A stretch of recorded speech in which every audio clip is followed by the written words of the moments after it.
Ramooti UK summa top qabanne isinii dhiyaannee jirra. Isinis Raahel Tubii jedhamti. Raahel Tubii baga nagaa dhufte jedhaatiin asimadha. Biyyi maal akka jiru bu'aa ba'iin karaa kanaa maal akka ta'e walumaan dhaggeeffannaa warroonni akka nuyi biyya alaa kanatti bututtanii.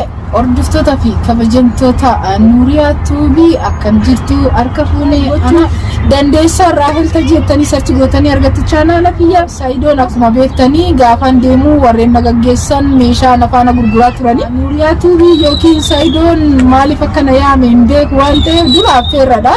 Affeerraa laaqanaat irratti anilleen wanne waameef waan biraatiif miti qaadhimaa godhachuu fi takkaa'uu qubeellaa itti kaa'achuuf affeerran guyyaa irraa affeere kuni maraatte akkanaan hin jenne immoo yoo maraatte illee isalmatu naayidha.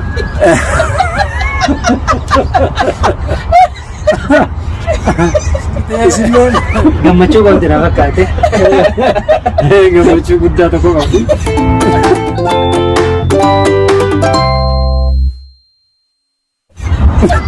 Assalamu alaikum warahmatullahi wabarakatuh. Jirra jirtu hordoftoonni keenya kan islaamaa bakkuma jirtanitti salaaman eegee gallee warroonni mootiyyuu lammii keenya taatan kan biyya keessaa fi kan biyya alaallee kan amantii biraa hordoftanillee nageenyi keenya qilleensarraan isinaa ga'u isiniin jenna.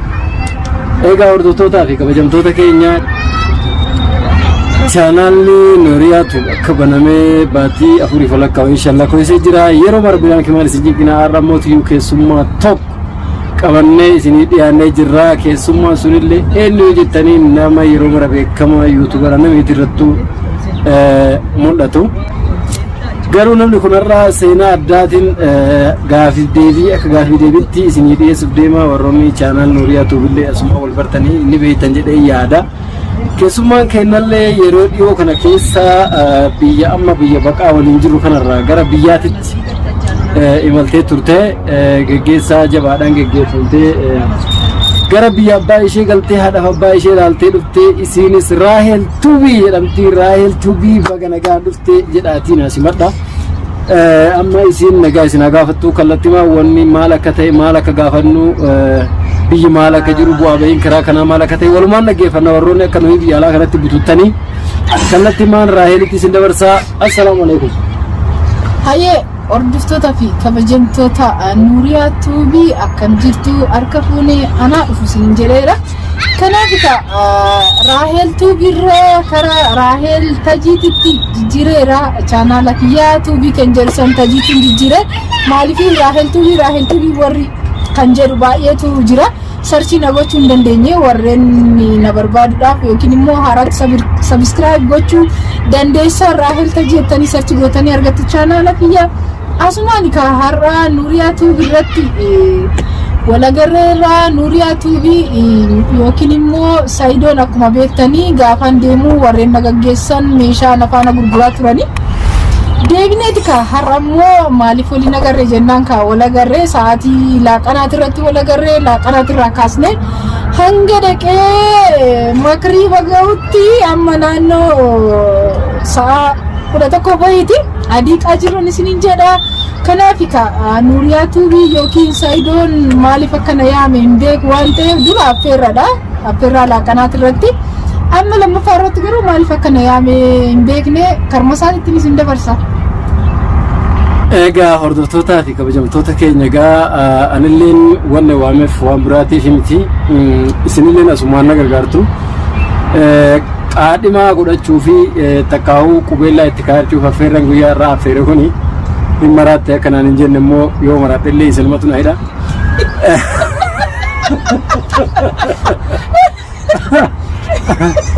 Isilleen mirqaante kolfitee gammachuu qabdira fakkaate. Gammachuu guddaa tokko qabdi.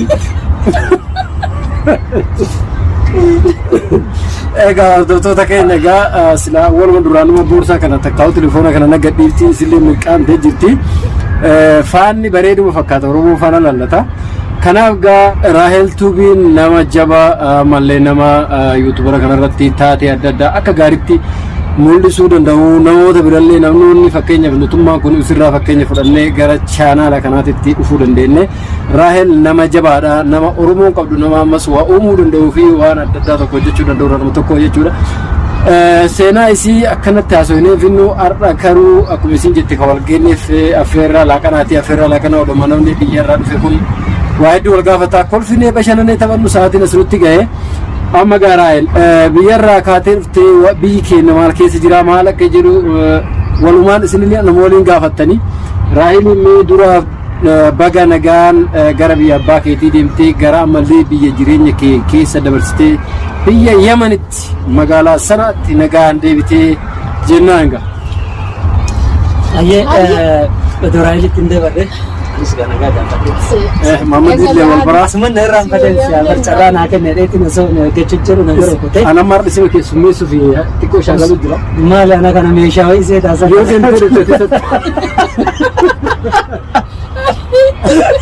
Yaa Itoophiyaa deebiin biyya kana si keessummeessa. Saya tiga muncul kolbinan gammachuu itti dhagahame na fakkaate. Hin gammade akkamalee gammade. Sanuu ana taa'u jira asuman na irraanfatte atiinuu irraa achi fagoo jirta. Warra koo qabu. Na irraanfachuu gaheef garuu gammachuu fi waan biraatiin beeyne. Egaa kabajamtoota fi hordoftoota daawwattoota nuuriyaattuu akkuma tursa isiniin jechaa turan gaa jara dachuu asee jira garuu asuman na irraanfata. Maaliif akka na irraanfattan? Beeyne booda gaafanna sani suuta. Yoo abbaan iyyatti ollaa nama bira mataa hidhanii jallisee taa'u jira. Egaa kanaaf irraa keessummaa qabannee dhiyaannee jirra akkuma Sa'iid dura isiniin jedhe keessummaan kunis gaa amma nama isiniif haarawaa miti yoo nuti isinii haarawaa taane malee isiniif haarawaa miti. Egaa kanaaf biyyarraa biyya teessuma sanarraa gara bakka nuti jirru kanatti dhufte waan taateef mee haala jireenya biyya qaxxaamurtee asii achi dhahitee achi as deebite kana qaxxaamura kana hundaa ka waliin gaafannu ta'a. Sa'iid illeen qubeellaa jedha garuu walitti dhiifna hin fakkaanne. Sa walitti dhiifnu. Walitti dhiisuu dhabuun sun heeyyama akkama namoota itti dhiyeessan. Kanaaf akka xumuratti nu faana tura isiniin jedha gara Sa'iid isin deebisa. Anillee xumuradheetiin jira Raahil teennaa baga nagaan gara biyyaatti galtee maatii kee illee maatii nagaatti galtee atillee fayyaa keetiin fayyaa guutuun nagahaan nu deebitee afaanuma keessaniin jedhaani. Egaa bu'aa bahiin asirraa kaanii biyya deemuu kun mee maal akka ta'e waan sila jireenyi biyyaa kunis asuma dhageenya jireenyi samii tuqee jedhanii akkam akka ta'e gaa walumaan dhageeffan. Samii ta'u. Samiin kan mamanaa oli. Samii kana tuqee jedhanii. Baay'ee hordoftootaa fi kabajamtoota nuuriyaatuu fi baay'ee Sa'iduu fi Maammadoo akkuma beektan baay'een galateeffadha. Warreen gaafan deemurraa kaasee gaafan meeshaa manaa baasee maal jedhee deemu. Nafaana turanidhaan illee baay'een galateeffadha, baay'een jaaladha, baay'een kabaja. Kanaaf haalli biyyaa as ta'anii yoo ilaalan dhugaadhaan sodaachisaa garuu nu warra haaraa asii dhaqnee fi warri biyya keessa jiru ammas gargar. Maaliif jireenyi qaalee jettanii sodaachaa jirtu. Jireenyi immoo qaala'umsa qaalee garuu nuuf dhugaadhaan ni qaalaa.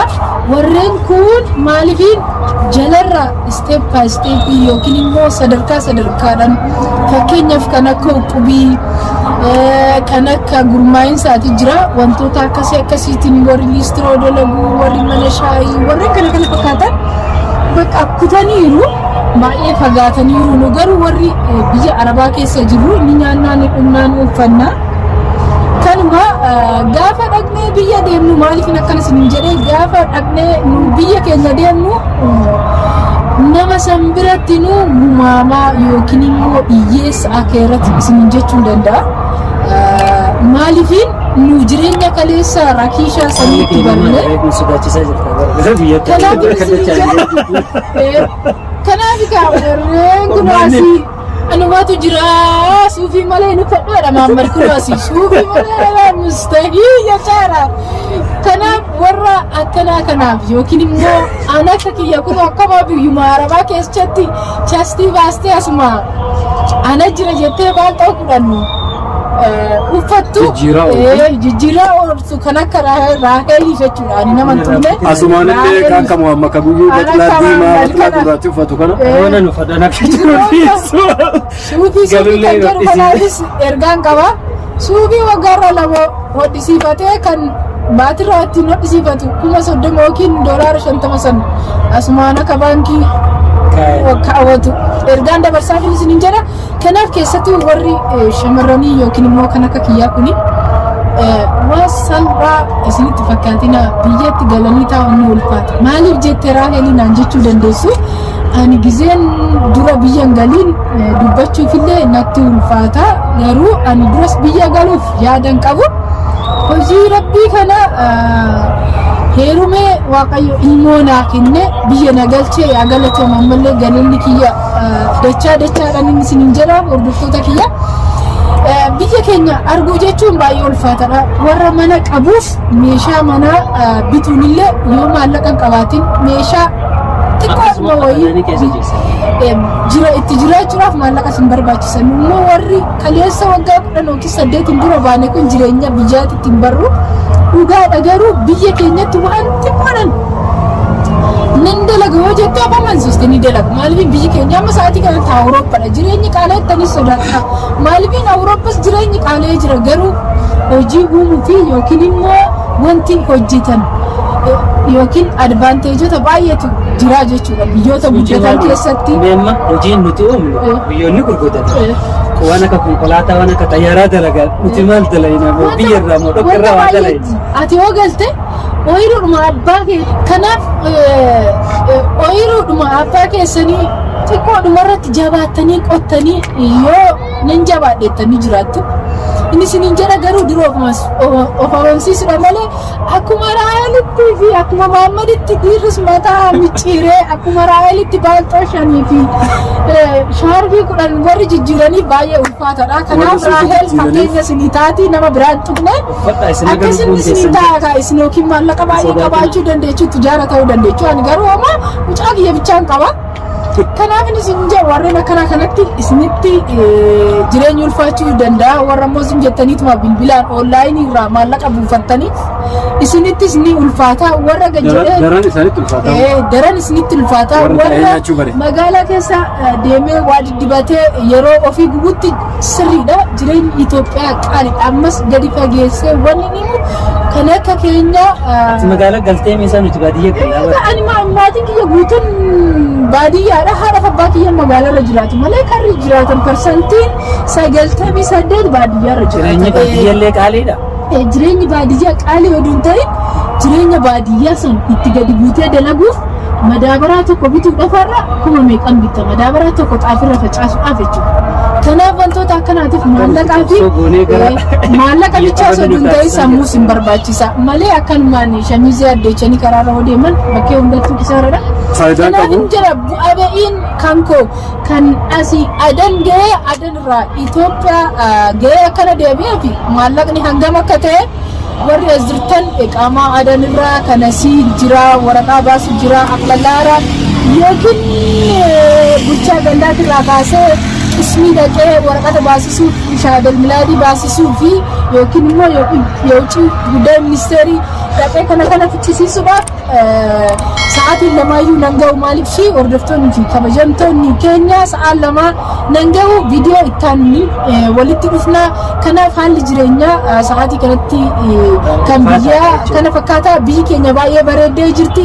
Galaalaalaa yeroodhaan kootta yookiin immoo dhaqaa itti jiraadha isiniin jechaa jirra. Ani biyya kiyya jibbeetii miti kanan bahe garuu maallaqa gahaa yookiin immoo wantan barbaadesan hin arganne. Inni lammataan haalli nan ittiin gales mucaa galchee kara biyya biraa deema jedheeti nan yaada qabaanii duras kara biyya biraa deemuuf oduman jedhu rabbiin mucaa kana naa kenne hanga kana na tursiisan isin jira.